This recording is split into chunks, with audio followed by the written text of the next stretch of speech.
আসসালামু আলাইকুম এভরিওয়ান। তো কালকে ছিল এই বছরের শেষ দিন আর এই দিনটা কিভাবে কাটালাম। যেহেতু আমাদের বেবি ছোট তো আমাদের কিছু করার নেই। আমরা কোনো প্ল্যান করতে পারিনি, কোথাও দূরে যেতে পারিনি। আমি খুব আপসেট ছিলাম। তো মান বলল যে চলো তোমাদের বাড়ির পাশে একটা নতুন ক্যাফে হয়েছে, ওখান থেকে একটু তোমাকে ঘুরিয়ে নিয়ে আসি। তো এই ক্যাফেটার নাম হচ্ছে the time pass café. Rohan আর মান বলছিল যে এখানে নাকি খুব সুন্দর চা পাওয়া যায়। তো আমি বললাম চলো তাহলে একটু মুডটা রিফ্রেশ করেই আসি। আর এর থেকে বেশি তো কোনো এক্সপেকটেশন আমি করতেও পারবো না, যেহেতু পাপা ছোট খুবই।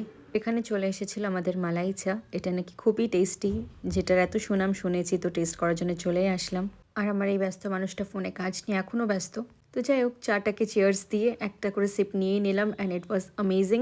সত্যি এত ভালো লাগলো যে আমি চায়ের অ্যাডিক্ট একদমই না। আমি মনকে বললাম যে I want to repeat it once more. তো আমি আর এক কাপ চা নিয়ে নিলাম। এদের এখানে লিমিটেডই কিছু স্ন্যাক আইটেমস আছে, তো আমি যেহেতু চিকেন পকোড়াটাই বেশি প্রেফার করি তো ওটাকেই অর্ডার করে দিলাম। দেন ওর কাছ থেকে রিভিউ নিলাম, ও বললো মোটামুটি হয়েছে। দেন মান বলছিল সোনা হওয়ার আগে আমরা এই দিনটা কত এনজয় করতাম বলো তো। I said yes, really those days were amazing. Then I said him আমাকে বাড়িতে নামিয়ে যাও, রোহনদের সাথে ভালো করে এনজয় করে এসো বছরের শেষ দিনটা।